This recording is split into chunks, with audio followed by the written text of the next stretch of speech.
Ok. Je suis le noir standard. La quarantaine, terriblement séduisant et incroyablement charismatique. Je ne suis pas à toi. Tu peux pas claquer des doigts comme ça dès que tu veux me voir. Je ne suis pas à toi. L'histoire des Noirs en Amérique, c'est l'histoire de l'Amérique. Et ce n'est pas une belle histoire. Je me fous de sa couleur, je veux juste quelqu'un qui m'apporte mon café. Une conversation autour de la machine à café, 4 blancs et quelques ragots. On devine les critiques à l'encontre de leur collègue Issa, chargé d'organiser une journée à la plage pour les enfants défavorisés dont il s'occupe. Issa est là, à quelques centimètres d'eux. Elle n'a pas perdu un mot de leur cancan. Issa est grande, un charme fou, lumineuse, charismatique et noire. Après une petite explication de texte avec ses collègues, on la retrouve chez elle. Un appart en désordre, une fine lumière extérieure éclaire le salon-cuisine. Son compagnon s'affaire sur son ordi à chercher un boulot. Issa débarque, une tempête, regard noir et colère explosive. Ces blancs ont tenu une réunion secrète et ils se sont envoyés des messages entre blancs. J'ai fait une petite erreur pendant ma présentation et ils ont perdu toute confiance en moi. Maintenant je suis la blague de service qui a merdé. Les blancs avec qui je travaille font tous les jours des tas de conneries. Ils n'ont rien dit à Caleb quand il a fait faire aux gosses ses marionnettes racistes. Où sont les emails? J'ai rien su dans ma boîte mail. Est-ce que tu en as parlé à Johan? Non, après je vais paraître trop sensible. Putain, c'est vraiment pas juste. Je sais, mais t'as qu'à assurer à mort pour leur prouver qu'ils ont tort. Ouais. Voilà pour la voix française. Et maintenant, la vraie voix d'Issa. They're having secret white meetings and they're sending secret white emails. I made one mistake during my presentation and they lost all faith in me. You know, now I'm the black girl who fucked up. And white people at my job fuck up all the time. They didn't say shit to Caleb when he had the kids make those racist puppets. Where are those emails? I didn't get shit in my inbox. Bienvenue dans Sérieland, zoom sur la série Insecure et un thème, comment les séries s'emparent de la question raciale.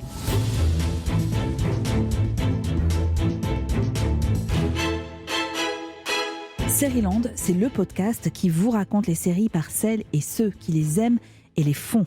Je m'appelle Eva, mon quotidien est rythmé par le visionnage de séries et de documentaires. Sur mon écran, depuis plusieurs semaines, me reviennent en boucle des images de violence aux États-Unis, mais aussi de rassemblements pacifistes et cette voix. Less than a year before he was assassinated, my grandfather predicted this very moment. He said that we were moving into a new phase of the struggle. The first phase was the civil rights, and the new phase is genuine equality. Yolanda a 12 ans, elle est la petite fille de Martin Luther King et ses mots appelant à plus d'égalité entre noirs et blancs à cette tribune où se tenait son grand-père en 1963 résonnent particulièrement quelques semaines après la mort de George Floyd, un homme noir décédé après une interpellation par un policier blanc. Cette actualité m'a conduite avec mon équipe de Sérivore, Clémence, Margot et notre voix Patrick, à s'interroger sur la façon dont les séries s'emparaient de ce sujet. Moi qui fus biberonnée au Cosby Show et au Prince de Bel-Air, est-ce que ma vision de la communauté noire n'a pas été pendant longtemps complètement faussée ? Comment les Noirs sont représentés aujourd'hui dans les fictions, ici en France et outre-Atlantique ? Quand je dis noir, je pense à une personne de couleur noire. Dans cet épisode de Sérieland et dans celui qui suit, un grand entretien avec la comédienne et réalisatrice Nadège Bossondiane, nous utiliserons également le terme de racisé. Et par racisé, il faut entendre, comme le précise le Robert depuis 2019, une personne touchée par le racisme, la discrimination. Pour évoquer cette question complexe dans les séries, j'ai choisi de faire appel à une experte. Charlotte Bloom est journaliste, réalisatrice de plusieurs documentaires. Elle aime le rock de Pearl Jam et Twin Peaks. Grande connaisseuse des séries, elle a eu la chance d'interviewer plusieurs personnalités dont nous allons parler. Avec elle et avec Margot Barallon, on a replongé dans les séries d'Insecure, de Watchmen, de Black-ish ou encore de Trémé. Au menu, pas de spoil, mais beaucoup de recommandations pour vous. Sérieland, épisode 7. Bonjour Charlotte Bloom. Bonjour. Ravie de faire votre connaissance et ravie de vous accueillir Ravie ici. d'être là. Charlotte, je vous présente Margot Barallon, une des sérivores de Sérieland. Bonjour, enchantée. Bonjour Margot.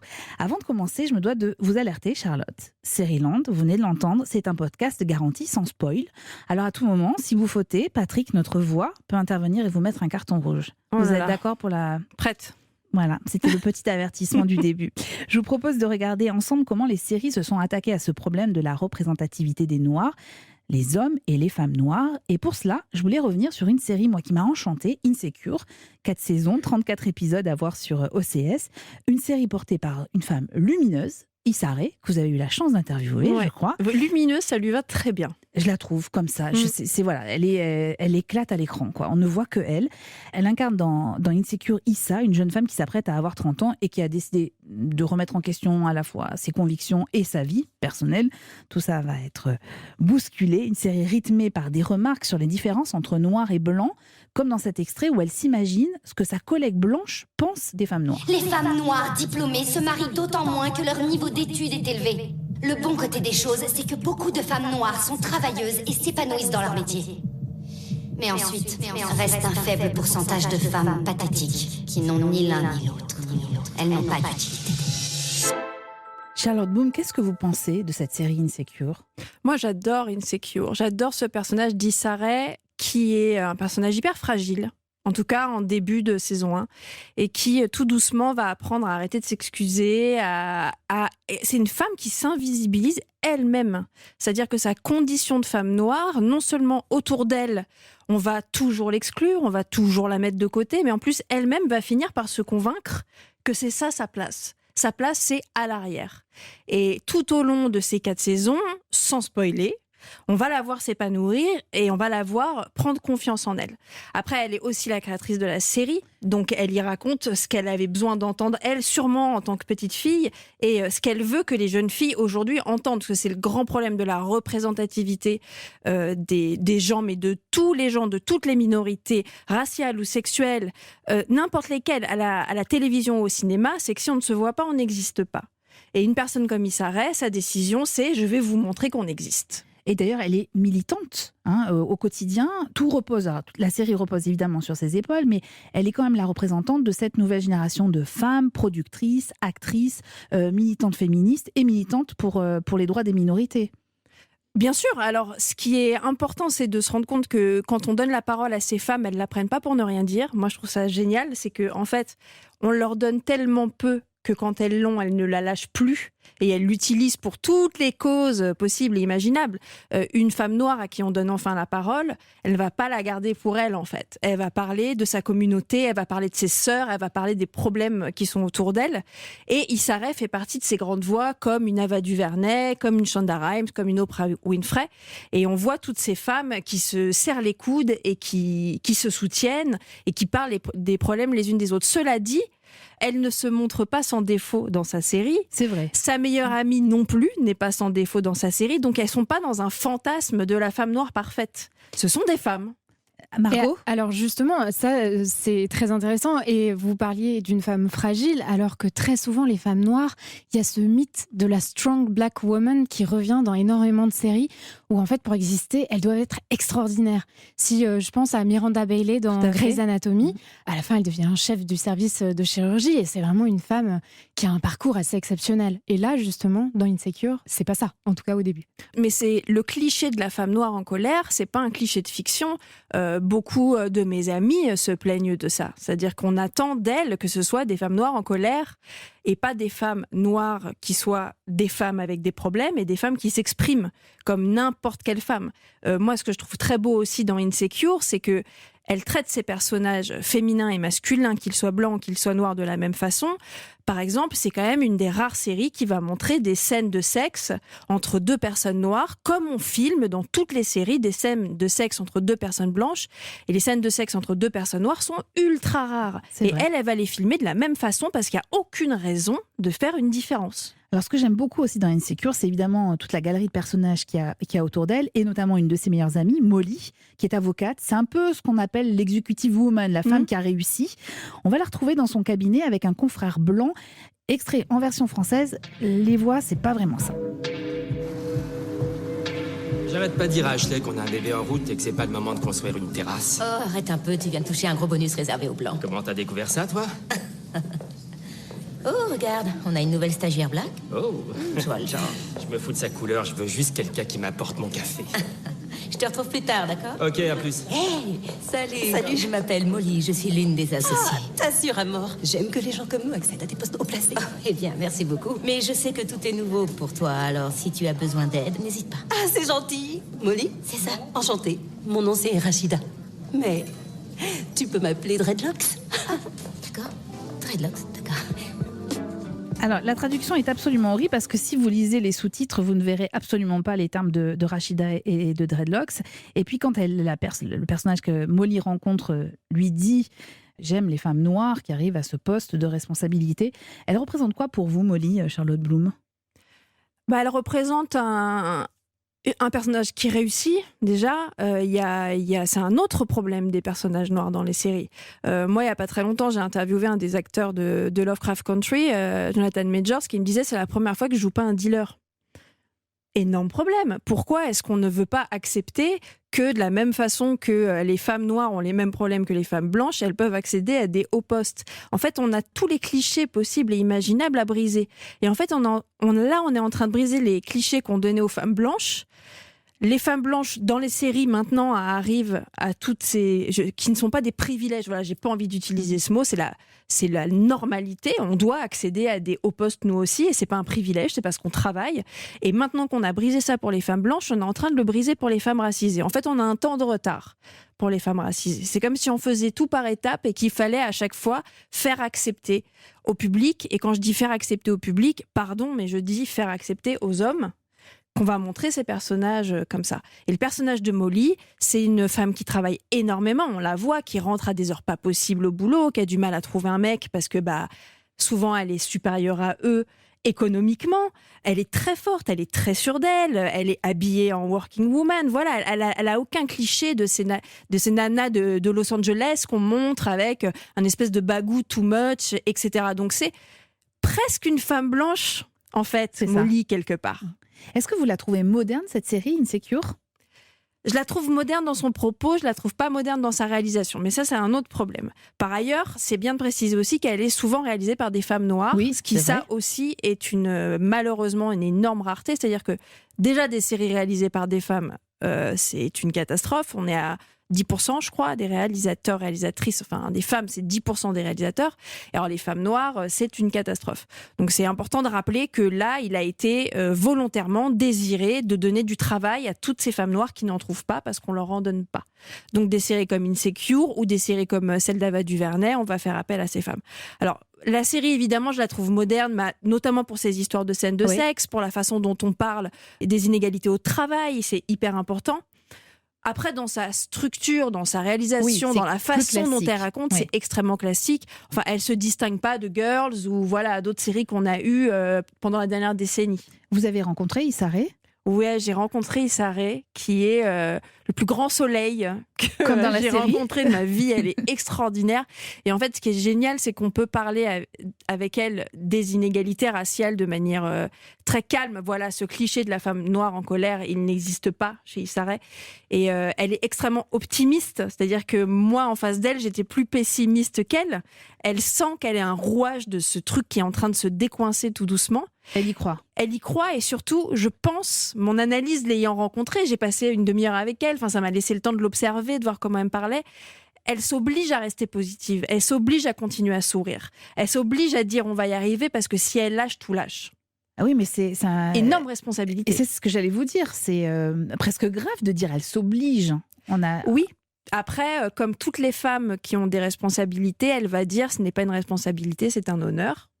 D'avoir le poids de ses sœurs sur ses épaules, et c'est quelqu'un qui pousse toutes les femmes autour d'elle et qui les aide à travailler. Donc oui, c'est lourd, oui, c'est une responsabilité, mais je pense que chacune d'entre nous, et là je parle des femmes en général qui se sont battues pour arriver à quelque chose, on sait que si on lâche 5 secondes, on nous fait plus confiance. Et en 2020, c'est encore vrai. Oui. Vous parliez d'Ava DuVernay, on va en reparler dans quelques instants, mais avant d'évoquer d'autres séries qui mettent en avant des femmes et des hommes noirs, je voulais qu'on fasse une petite pause pour regarder dans le rétro. Notre sérivore Clémence Olivier s'est plongée dans les archives de Star Trek. Vous allez me dire, mais pourquoi Star Trek ? Eh bien, réponse avec Clémence.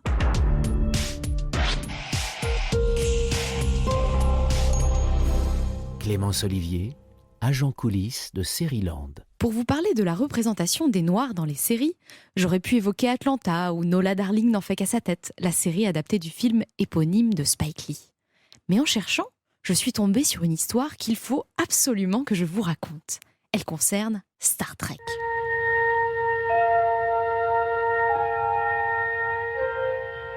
Espace, frontière de l'infini, vers laquelle voyage notre vaisseau spatial. Parler du capitaine Kirk, de Monsieur Spock et de leur voyage à la découverte de l'univers démarré en 66, ça peut paraître étrange. Pourtant, ce n'est pas si farfelu. Car Star Trek est la première série à mettre en scène à la télévision un baiser interracial aux États-Unis. En l'occurrence, un baiser entre un homme blanc, le capitaine Kirk, et une femme noire, le lieutenant Uhura, chargé de la communication à bord du vaisseau.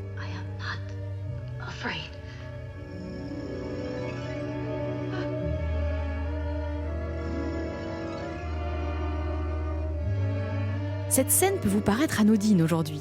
Pourtant, lorsqu'elle est diffusée en 1968 sur la chaîne américaine NBC, c'est un véritable événement. Les Américains n'en croient pas leurs yeux. Les partisans de la ségrégation raciale manquent de s'étouffer devant leur téléviseur. Quant aux femmes noires, elles commencent à se dire qu'un autre monde, plus libre, plus égalitaire, est possible. À l'époque, le Civil Rights Act, qui interdit toute forme de ségrégation raciale, n'a que quelques années. Juste avant la sortie de l'épisode, en avril 68, Martin Luther King a été assassiné. Et au moment de la diffusion, en novembre, les mariages entre personnes blanches et noires sont encore interdits dans de nombreux États. On comprend mieux pourquoi un simple baiser a fait l'effet d'un choc.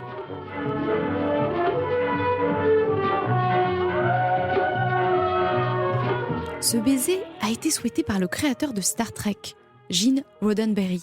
C'est un petit miracle. Pour qu'il ait eu lieu, il a fallu que les planètes s'alignent. La comédienne qui jouait le lieutenant Uhura, Nichelle Nichols, présente dès le début dans l'équipage, a bien failli quitter la série avant qu'il ne se produise. Elle en avait marre de jouer dans Star Trek. À cette époque, sa carrière d'école, elle chante avec Duke Ellington, joue dans une pièce de James Baldwin et rêve d'autres galaxies. En 1967, elle avait même annoncé au producteur son intention de partir après la première saison. Mais un homme la convainc du contraire. Et pas n'importe lequel, c'est Martin Luther King, le leader du mouvement des droits civiques noirs américains. Pour lui, la comédienne est un symbole, car elle est la première femme noire à jouer un rôle majeur dans une série télévisée. Renoncer, ce serait donc desservir la cause. L'argument convainc Nichelle Nichols, elle continue l'aventure. Security sweeps of all decks are negative, Mr. Spock. No evidence of intruder. Very well. Cancel red alert, but maintain increased security. Aye, sir. All decks cancel red alert. Maintain increased security. Mais un autre obstacle se met en travers du chemin du créateur de Star Trek, qui rêve de voir s'embrasser à la télé une femme noire et un homme blanc. C'est la chaîne NBC.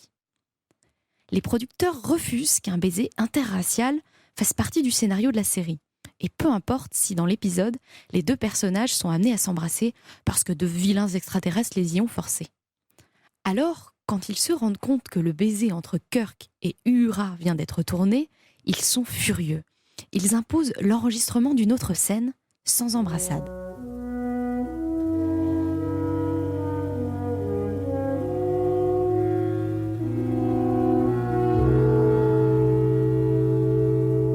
Mais le créateur de Star Trek, le réalisateur et les deux comédiens ne se démontent pas.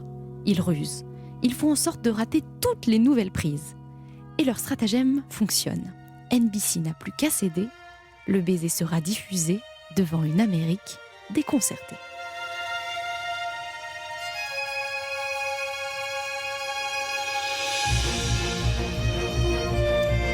Cette séquence vue par des dizaines de millions d'Américains, c'est aujourd'hui une scène culte. Elle a marqué l'histoire de la télévision et l'histoire tout court. Elle a ouvert la voie à plus de diversité à l'écran. Surtout, elle a fait comprendre à une petite fille noire que devenir actrice était possible. Cette petite fille, c'était Whoopi Goldberg. Maintenant que vous avez envie de regarder cette série, on va quand même vous dire où vous pouvez la trouver. Star Trek, la première série, elle est en 3 saisons, 79 épisodes, et vous pouvez retrouver la séquence du baiser sur YouTube.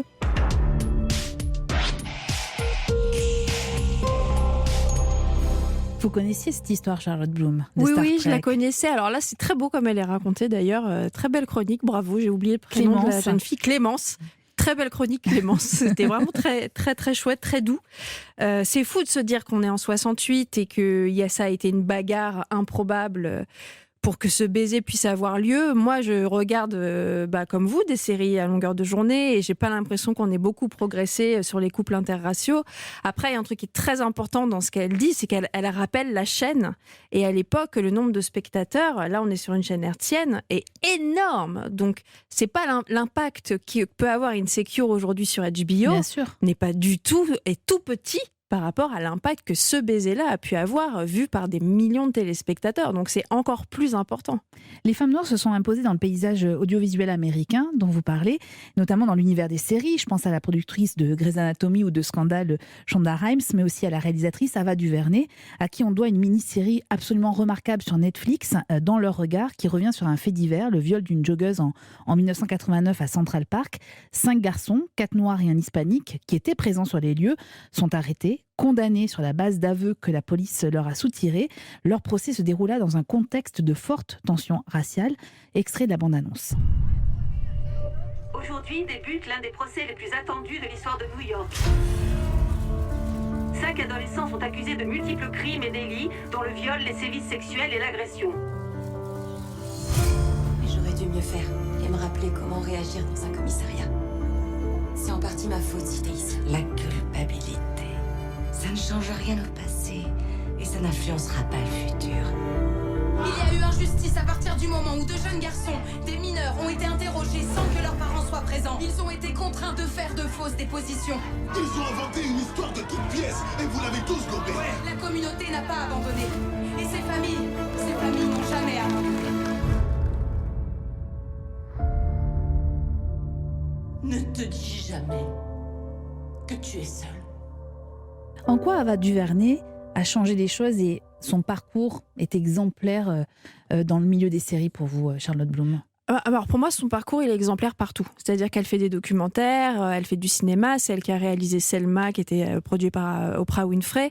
Moi, ce que j'aime avec Ava DuVernay, mais c'est un peu ce qu'on disait avec Issa Rae, c'est qu'elle ne s'excuse pas. C'est quelqu'un qui ne s'excuse jamais. Elle montre les faits tels qu'ils sont, et si c'est violent, c'est violent, et on n'est pas là pour amadouer, apaiser, calmer le spectateur. Il faut qu'il voit la vérité en face. Un autre fait d'armes magnifique d'Ava DuVernay, c'est d'avoir créé une série qui s'appelle Queen Sugar, et d'avoir imposé dès la première saison qu'il n'y aurait que des femmes réalisatrices dans cette série. Et de prouver qu'on n'avait pas besoin d'hommes réalisateurs. Alors quand j'ai dit femmes réalisatrices, évidemment, notamment beaucoup de femmes racisées. Et elle aussi, elle crée une sorte de cercle de solidarité pour sa communauté qu'elle essaye au maximum de mettre en avant. Moi, ce qui me désespère un peu, quand on parle d'Issa Rae, quand on parle d'Ava DuVernay, quand on parle par exemple de cette série dont on a beaucoup parlé cet été, I May Destroy You, créée par Michaela Coel, c'est que souvent quand on voit que les grandes avancées pour limiter les inégalités raciales, ce sont des séries qui sont créées par des femmes noires.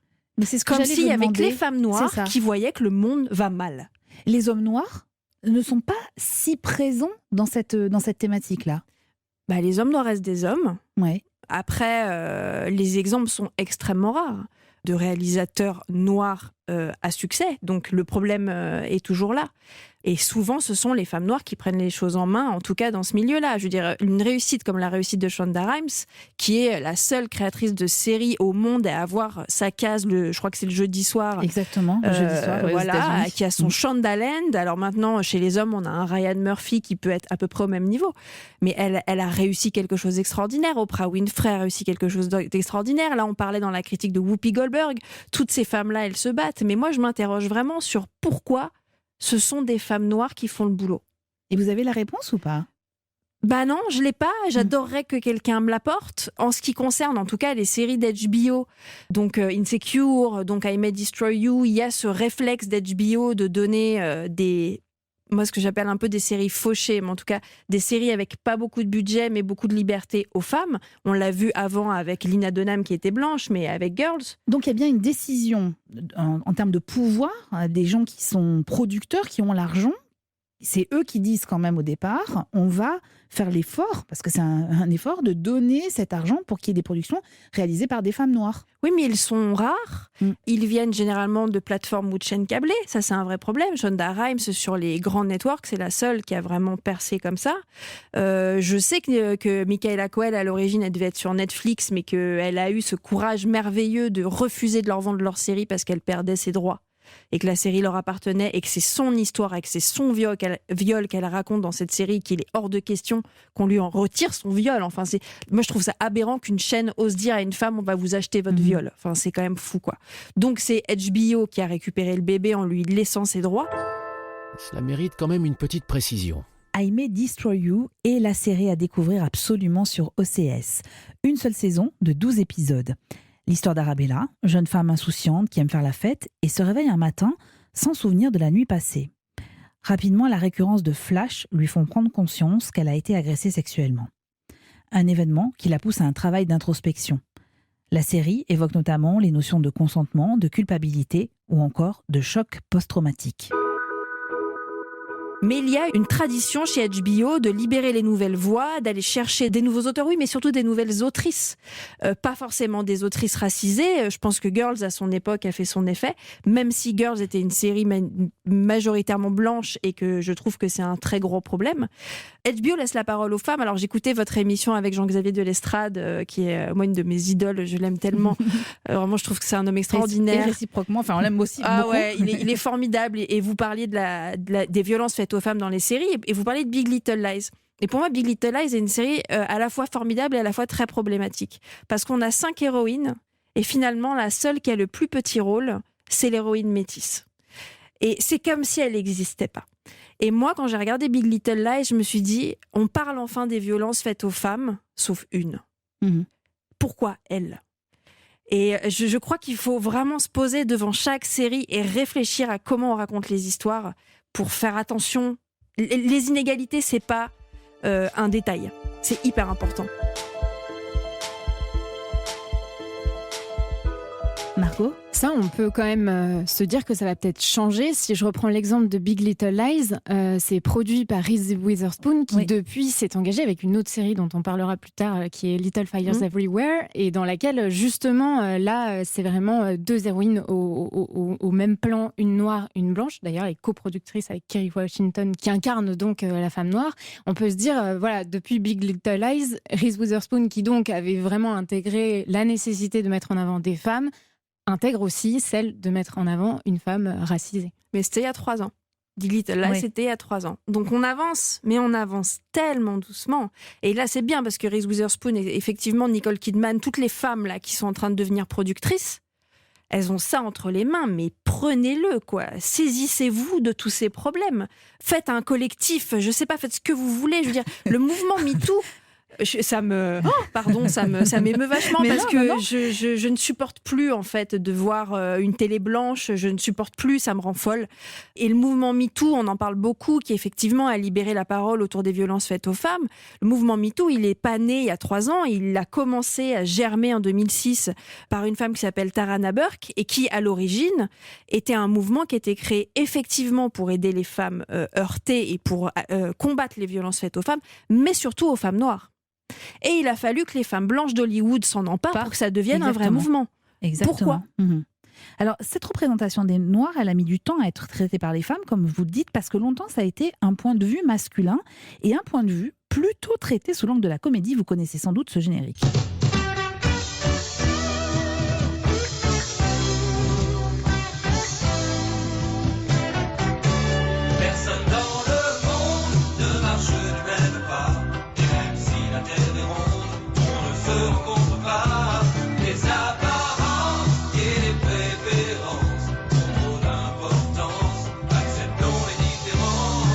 Là, comme ça, je suis sûre que vous l'avez en tête pour la fin de la journée.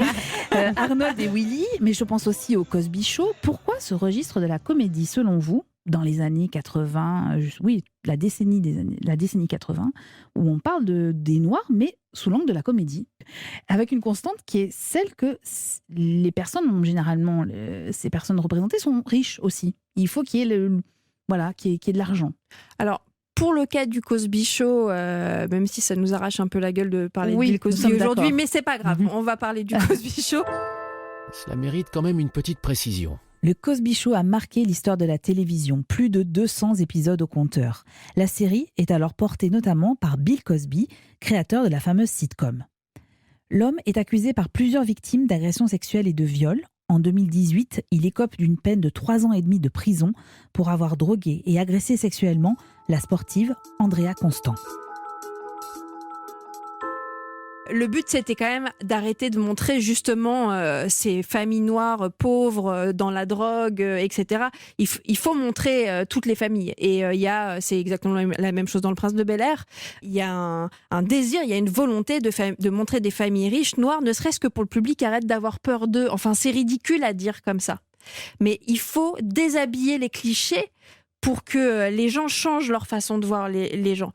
Quand Jonathan Majors me disait sur Lovecraft « Enfin, je joue pas un dealer », et oui, c'est ça. Bah ouais, il faut qu'on arrête de montrer les noirs être des dealers. Enfin, je veux dire, il n'y a pas un rôle de noir. Et pour moi, voilà, ces familles riches, c'est quelque chose de positif. Après, pour ce qui est de la comédie, j'ai l'impression que c'est le premier petit pas pour faire accepter qu'on va montrer quelque chose de nouveau. On va vous faire rire. On va pas vous montrer une histoire de famille noire, on va vous faire rire. Et il se trouve qu'ils sont noirs. Et c'est après l'intelligence des scénaristes d'intégrer des thématiques très importantes dans ces comédies, sachant que quand même dans Arnold et Willy, c'était 2 gamins noirs adoptés par une famille blanche. Il restait 2 gamins noirs pauvres. C'est vrai, c'est vrai. Alors vous parliez du Prince de Bel-Air, on a retrouvé un extrait, écoutez. Monsieur, j'ai l'immense honneur et le plaisir de vous annoncer la visite de Monsieur et Madame Donald Trump. J'ai trouvé ça incroyable de voir Donald Trump arriver dans cette série. J'avais totalement zappé de ma mémoire cet extrait. Finalement, c'était pas plus mal que je le zappe. Mais Le Prince de Bel-Air, donc avec un petit jeune, Will Smith, un invité, donc Donald Trump, et Quincy Jones en tant que producteur, et une petite apparition, puisque c'est lui le chauffeur de taxi à la fin du générique. Charlotte Bloom, Will Smith qui incarne un peu le bad boy venu de Philadelphie, voilà. On a l'impression que c'est presque le vrai noir face à sa famille, les Banks, qui, eux, sont immensément riches et représentent presque la famille blanche, en tout cas comme on pouvait l'imaginer dans les années 80. Ce qui est intéressant, c'est qu'à la base, c'était une famille blanche. C'est-à-dire que l'histoire d'origine, et qu'ils l'ont changé. Toujours pour cette histoire de « et si on arrêtait de montrer des blancs riches et des noirs pauvres ?» Donc ça, c'est quand même assez intéressant. Après, quand il arrive, Will Smith, c'est pas un voyou, quoi. Oui. Hein. C'est juste un gamin qui n'a pas eu la chance de ses cousins, mais qui est quand même bien éduqué par sa mère. D'ailleurs, sa mère, quand elle intervient de temps en temps dans la série, c'est une femme éduquée, intelligente. Enfin, on n'est pas tombé dans le cliché de la mère droguée, comme on peut souvent voir, malheureusement, avec les familles noires. Donc, il vient découvrir un autre monde, et ce qui est très intéressant dans Le Prince de Bel-Air, c'est que l'éducation, elle se fait des 2 côtés. C'est-à-dire que lui, il va apprendre de sa famille à être peut-être à réfléchir un peu plus avant d'être militant, c'est-à-dire que c'est un militant maladroit en fait. Il est très en colère, Will Smith.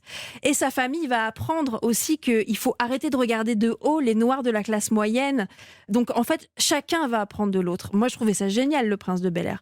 D'ailleurs, ça finissait toujours sur une leçon de morale, mais la leçon de morale n'allait pas toujours dans le même sens. Et c'est à voir sur Amazon Prime Video, et c'est étonnant que vous le racontiez comme ça, parce que c'est vrai qu'on peut la revoir avec nos yeux d'adultes et puis nos yeux plus critiques aussi par rapport à tout ce qu'on peut voir ensuite comme série. Et elle revient. Et il parle d'un remake. Elle parle d'un remake. Il parle d'un remake, ouais. Enfin, d'une suite. D'une suite plutôt, c'est vrai, tout à fait. Et il y a une sitcom de 2014, donc beaucoup plus récente, qui est plus engagée sur ce thème-là, mais qui m'a fait penser à cette tradition qui avait été engagée avec Le Prince de Bel-Air. Ça s'appelle Black-ish, c'est disponible aussi sur Amazon, et je vous la recommande. On était si peu noirs chez Steven Selido que ça nous donnait l'impression de faire partie d'une petite famille. Alors, quand l'un de nous réussissait, c'était comme si nous réussissions tous. Et pour l'instant, j'étais celui-là. Je dis pas que je suis le Martin Luther King de Steven Selido, mais si d'autres personnes le disaient, elles n'auraient pas tort. Alors là encore, on est dans une famille noire très aisée, mais les revendications communautaires sont fortes. Il y a une dimension politique, moi je trouve, assez inédite, en tout cas si on s'en tient au genre de la sitcom. Vous la connaissez, cette série ? J'adore Black-ish. Je trouve que c'est une série en plus qui gagne comme année après année, qui est de plus en plus culottée et qui, alors pour le coup, s'adresse très frontalement à tous les problèmes politiques.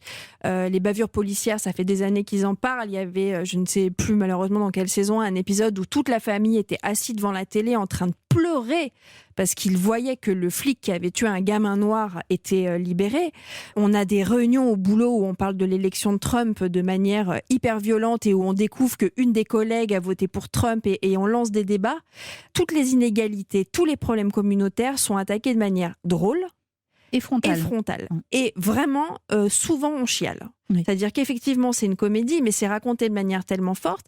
Et cette famille, surtout le père, donc là qu'on entend, qui est incarné par Anthony Anderson, il a une espèce de problème moral, c'est qu'il est riche, il vit dans un quartier où il n'y a que des blancs à part lui, et il s'en veut un peu. Il culpabilise un peu. Et il a des espèces de montées comme ça où il veut qu'on fasse des cérémonies africaines dans son jardin, etc. Il culpabilise, il se sent blanc. Ouais. Et c'est ça le ish de Blackish, parce que ish, ça veut dire à peu près. C'est comme s'ils étaient à peu près noirs, parce qu'ils sont riches. C'est hyper intéressant. Rien que le titre, déjà, est d'une intelligence folle. Mais d'ailleurs, en France, c'est aussi le registre de la comédie c'est sur le registre de la comédie qu'est abordé ce sujet. Alors, abordé très très rarement, on va être très sincère. Mais cette année, on a pu voir, par exemple, sur France 2, la série très réussie de Lucien Jean-Baptiste, Il a déjà tes yeux. Et sur la plateforme de France TV, France.tv, je vous recommande aussi Craignos de Jean-Pascal Zadi, qui est le réalisateur de Tout simplement Noir, qui tourne d'ailleurs la suite de cette web-série. Craignos, je vous la recommande vraiment, vous verrez. C'est sur le ton d'humour aussi qu'on aborde ces problématiques-là. Nous, on y reviendra sur ces fictions avec notre invitée Nadège Bossondiane au cours de notre grand entretien, qui est l'objet du prochain épisode de Série-Land. L'aspect politique, Charlotte Bloom, on le trouve dans d'autres séries absolument remarquables. Alors, pour en citer quelques-unes, je pense à Atlanta, The Wire, Lovecraft Country dont vous parliez, Watchmen aussi, dont nous avons largement parlé la semaine dernière. Charlotte Bloom, est-ce qu'il y a une récurrence dans cette thématique dans les séries de ces quelques années où c'est nous qui sommes plus attentifs et attentives à cette représentativité ? C'est une excellente question que je ne me suis jamais posée, mais en tout cas, ce que je remarque, c'est que ce sont des questions qui, aujourd'hui, traversent tous les genres. C'est-à-dire que oui, The Wire est une série qui parle très bien des problèmes communautaires, des problèmes dans les écoles, qui parle des pots de vin et qui, très intelligemment, avait mis des bons et des mauvais chez les blancs et chez les noirs et qui n'avait pas créé... Enfin, il y a un vrai équilibre de bonté et d'horreur des deux côtés. C'était une série très intelligente, mais après faite par quelqu'un qui vivait dans ce jus, donc il ne pouvait pas mentir. Mais c'était en gros une série sociétale policière. Aujourd'hui, on va avoir cette thématique dans Watchmen, une série de super-héros. On va la voir dans Lovecraft Country, une série qu'on va dire surnaturelle. Donc en fait, ces questions-là, aujourd'hui, on les traite partout. C'est ça qui est très intéressant, c'est qu'en fait, pour moi, un peu comme on disait, la comédie, ça va être le prétexte.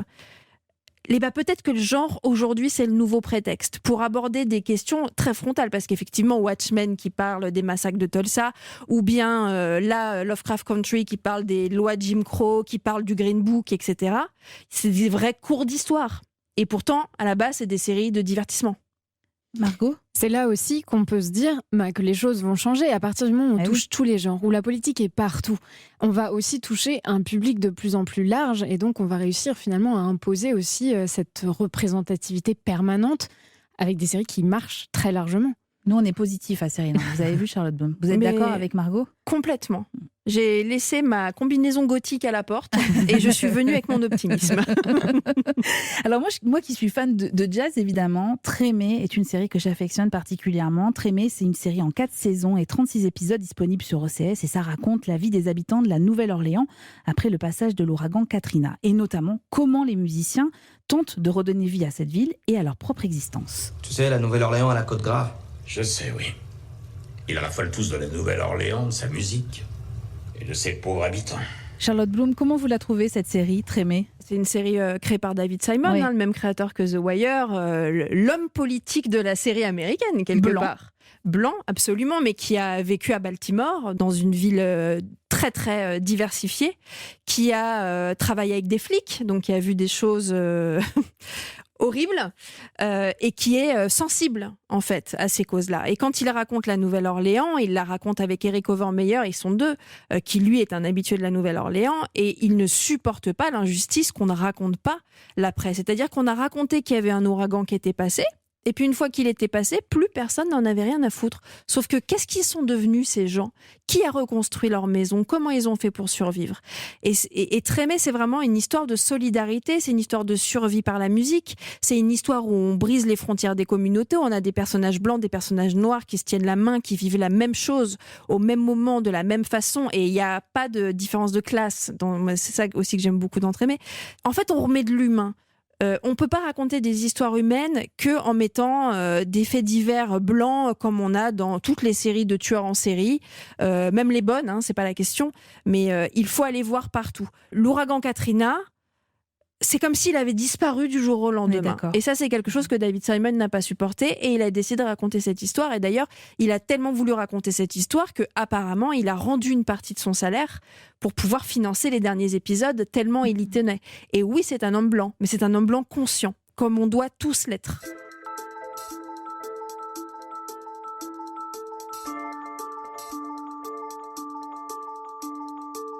Charlotte Bloom, si vous deviez garder une seule de ces séries qui évoque cette thématique de la représentativité des personnes noires, vous retiendrez laquelle ? J'adorerais citer une série de femmes, mais en vérité, je vais citer Watchmen. Parce que Damon Lindelof, pour moi, est un génie absolu.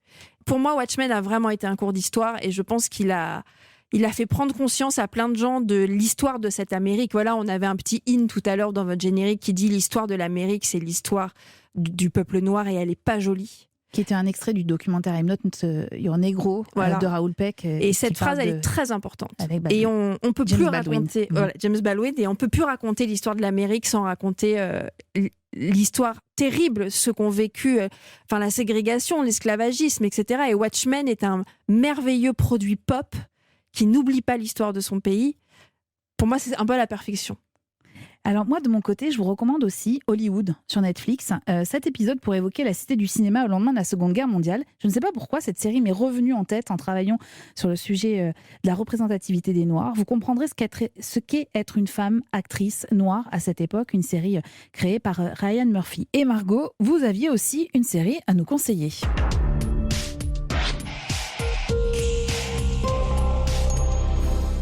Seriland vous recommande. Pour une approche subtile mais implacable du racisme aux États-Unis, je vous conseille une série en 8 épisodes sur Amazon Prime Video. Ça s'appelle Little Fires Everywhere, ça commence comme un polar, et c'est en réalité une plongée sans phare dans l'Amérique qui n'assume pas son racisme latent.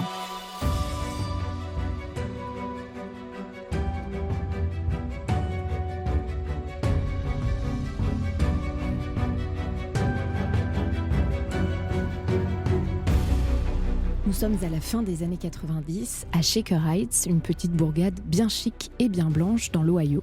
Le personnage principal s'appelle Elena Richardson, mère a priori parfaite, de 4 enfants a priori parfaits, bien chic, bien blanc. Mais au début de la série, quelqu'un incendie sa maison. Pour découvrir qui, pour comprendre pourquoi, il faut revenir quelques mois plus tôt. Le jour où Mia Warren et sa fille Pearl débarquent à Shaker Heights. Elena décide de leur louer un appartement, et c'est un peu le choc des civilisations. Parce que Mia est une artiste, parce qu'elle et sa fille sont pauvres, et parce qu'elles sont noires surtout. Et c'est cette différence de couleur de peau qui très vite va définir toutes les relations entre les Richardson et les Warren, et s'immiscer dans toutes les conversations. Pearl, tu as déjà une idée pour tes études ? Oh, non. Tu vas rentrer en seconde et tu sais pas encore ? Je vais aller à Yale. Si ça peut te rassurer, statistiquement, les élèves de Shaker vont dans les meilleures facs. De toute façon, grâce à la discrimination positive, tu seras admise où tu voudras. Là où la série est intelligente, c'est que les personnages n'ont rien de manichéen. Elena n'est pas une femme détestable, Mia n'est pas une héroïne parfaite, et les situations sont toujours nuancées. Le racisme est latent, ordinaire, paternaliste souvent, et les préjugés jaillissent même de ceux qui se croient à l'abri, comme Lexi, la fille d'Elena, qui sort avec un camarade de classe afro-américain. T'es au courant que je suis noir ? Qu'est-ce qui te prend de me poser cette question ? Quand on est ensemble, quand on sort, est-ce que tu me vois comme un noir ? J'aimerais savoir comment J'en sais rien, putain ! J'en sais rien, comme un être humain. On m'a pas élevé de façon à différencier les gens par couleur. Mais tu me vois bien comme un joueur de foot et comme quelqu'un qui va entrer à Tu Princeton. peux arrêter ? Alors pourquoi tu me vois pas comme un noir? Comment est-ce que tu peux croire que je suis raciste? Pourquoi je sortirais avec toi si je l'étais? Ma grand-mère a ouvert Shaker aux minorités. Ma mère Avec a le fait docteur une marche... Luther King? Ouais, je suis au courant, Lexi. Ta mère en parle à chaque fois que je débarque chez vous. C'est peut-être ça la grande force de Little Fires Everywhere. La série parle de beaucoup de choses, de la maternité, de l'homosexualité, de la lutte des classes, mais elle n'oublie jamais de nous obliger, comme ces personnages, à regarder la couleur de peau en face. Parce qu'il n'y a bien que les blancs qui peuvent se permettre de ne pas la voir, de ne pas remarquer qu'elle peut déterminer toute l'existence. Il y a des choix à faire dans la vie. Quand on est une bonne mère, on ne trimballe pas sa fille d'une ville à l'autre, on ne la change pas d'école. Quand on est une bonne mère, on n'abandonne pas son bébé dans le froid devant une caserne de pompiers. Vous n'avez pas eu à faire des choix. Tout était là, servi sur un plateau.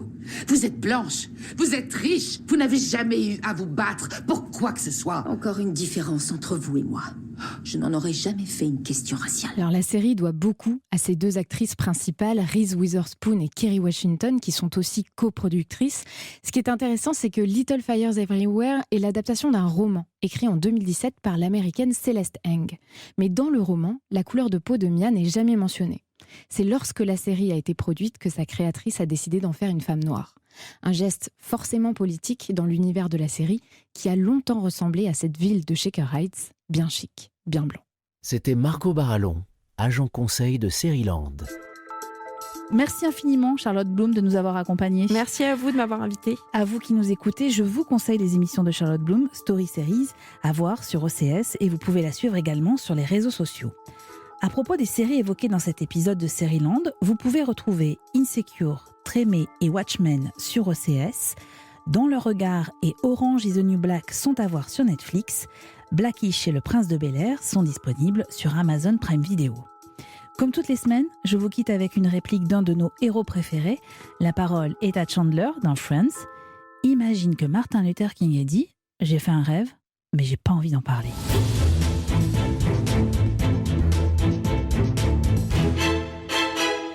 Dans le prochain épisode de Seriland, vous pourrez entendre notre grand entretien avec la comédienne et réalisatrice Nadège Bossondiane.